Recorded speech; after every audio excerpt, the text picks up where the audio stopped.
Hello अस्सलाम वालेकुम। 5 दिन के ब्रेक के बाद मैं फिर से नाजिल हो चुकी हूँ, तुम लोगों के सर पे आ चुकी हूँ। भाई मेरा दिल तो बहुत चाह रहा था कि मैं कोई फ़ूड रिव्यू डाल दी, लेकिन मैं कहीं गई नहीं हूँ खाने पीने यार। मैं ना राजा बाज़ार का वीलॉग डाल दूँगी, क्योंकि आज मैं राजा बाज़ार गई थी कुछ चीज़ें लेने के लिए जो कि मुझे होलसेल मार्केट से ही मिलनी थी, तो उसी का वीलॉग बनाया है, तो वो तुम लोगों के पेश खिदमत है। तो वहाँ जाते साथ ही पहला काम मैंने ये किया था, वहाँ मैंने ये गोंद कतीरा वाला शरबत पिया था। मुझे इसका नाम वैसे बेसिकली पता नहीं है, तो इससे मेरा मजाक मत उड़ाना। तो ये स्टोर सा गोदाम सा बना हुआ था, यहाँ बैठ के मैंने ये शरबत एंजॉय किया था। ये अंग्रेज़ों के ज़माने का था, उन्होंने कहा था। तो खैर मुझे उसकी ज़्यादा डिटेल्स एंटर नहीं करनी, क्योंकि मैंने बेसिकली तुम लोगों को ना बस ये बताना था होल सेल की दुकानों का थोड़ा बहुत जो मुझे समझ आया वहाँ पे। मैं काफ़ी टाइम से वैसे जा रही हूँ, लेकिन पर्टिकुलरली मुझे वहाँ पे शॉप्स आज तक याद नहीं हुई, या वो जगह ही इतनी बड़ी है। और लेकिन वहाँ पर जो लोग वहाँ के नेटिव्स हैं ना, राजा बाज़ार के बारे में वही ज़्यादा जानते होंगे। जो चीज़ें तुम लोगों को सांबा से भी नहीं मिलती ना, बेहतरीन क्वालिटी वाली चीज़ें तुम लोगों को राजा बाज़ार से ना आधी कीमत में मिल जाती होती हैं। ये तो तुम लोग जानते ही होगे, चाहे वो कॉस्मेटिक्स की हो या तुम लोगों के डेली यूज़ की चीज़ें हो, या पहनने ओढ़ने के तुम लोगों के कपड़े हों, या फिर घर की और बहुत सी चीज़ें हों, चाहे खाने पीने की चीज़ें हों। तो यहाँ मैं अपने लिए कोई चादर देख रही थी, कोई ढंग की चादर मुझे मिल नहीं रही थी, तो मुझे तो पता नहीं था खैर, लेकिन मुझे बताया गया था यहाँ पर ये 300-400 के हिसाब से चादरें उठाते हैं, तो फिर अपने कस्टमर्स को महंगी करके 1500 की बेचते हैं। तो मैंने कोई नहीं ली वो चादर यार, वो अच्छी बहुत थी लेकिन मुझे पसंद नहीं आई। तो मैंने तो अपने नए घर के लिए ज़रूरी यहाँ से घड़ियाँ लेनी थी, तो मैंने 2 घड़ियाँ पसंद की हैं यार। एक दुकान बड़ी ज़बरदस्त शॉप थी, मुझे इसका नाम पर्टिकुलरली अब याद नहीं है, क्योंकि वहाँ पर सारी शॉप्स की ना रीज़नेबल ही प्राइजेस हैं। पर्टिकुलरली मैं पिन पॉइंट करके किसी एक शॉप को हाईलाइट नहीं करूँगी। तो मैंने 2 घड़ियाँ ली थी वॉल क्लॉक्स, और दोनों मुझे 600 की पड़ी थी, 600 की। और एक और इम्पोर्टेंट चीज़ जो मैंने लेनी थी, बल्कि 2 इम्पोर्टेंट चीज़ें, वो ब्लेंडर था और इस्त्री थी।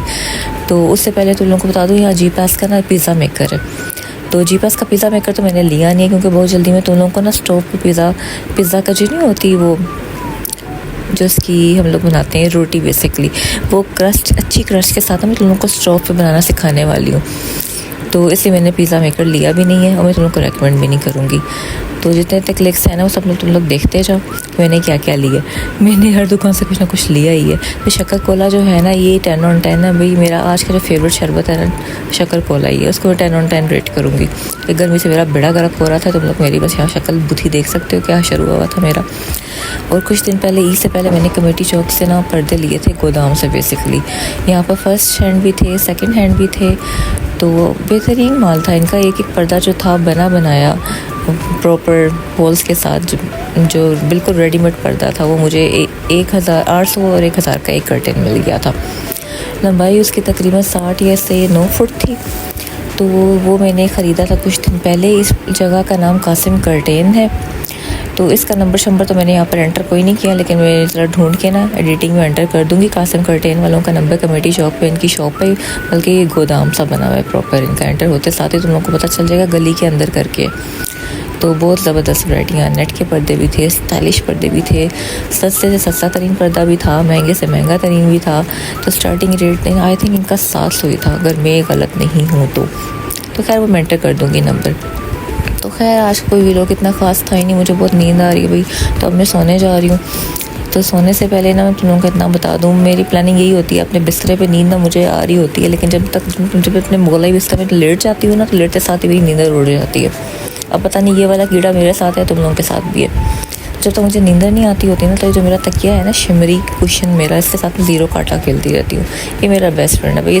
ये मेरा वो कुशन है जिससे मैंने अपने सारे राज़ो न्याज शेयर किए हैं आज तक। मेरा जो तन्हाई का साथी मेरा ये शिमरी कुशन है भाई। तो तुम लोग भी ना अपना एक बेजान सा एक साथी रख लो, जो तुम लोगों का कोई इंसान ऐसा बेस्ट फ्रेंड ना हो ना, उसके साथ तुम चीज़ें शेयर कर सको। फिर तुम लोगों के पास ना कोई ऐसी बेजान चीज़ ज़रूर होनी चाहिए रात के टाइम, जिसके साथ में तुम लोग अपने सब सर की खप निकाल सको, अपने पूरे दिन की रुदात जिसके साथ तुम शेयर कर सको। तो खैर एक और चीज़ बता दूँ कि अब अगला जो मैंने व्लॉग बनाना है, वो मैं तो इंशाल्लाह बनाऊँगी भाई, फूड रिव्यू करने वाली हूँ।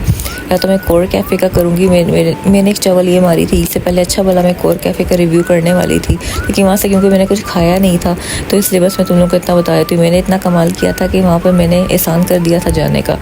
बहुत जहमत करके, बड़ी एफ़र्ट करके, अपने बिस्तर से निकल के, घर से निकल के मैं गई थी Core Cafe, Gulberg Greens all the way. ये मैंने अच्छा वाला जो है उनका एम्बियंस भी रिकॉर्ड कर दिया था कि तुम लोगों को ना यहाँ से कुछ टेस्ट करके दिखाऊंगी, क्योंकि जो कि अंडर 500 या 400 रुपीज़ होगा।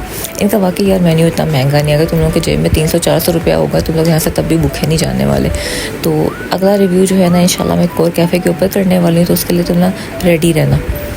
तो अपना भी लोग जो है ना बस मैं यहाँ पर ख़त्म करती हूँ, क्योंकि मुझे अब नींदर आ रही है। मैंने सोना है अभी, क्योंकि बड़ी मुश्किल से मैंने एडिटिंग की है, स्क्रिप्ट मेरा रेडी नहीं था एज़ यूजुअल। तो मुझे इजाज़त दो, अल्लाह हाफ़िज़।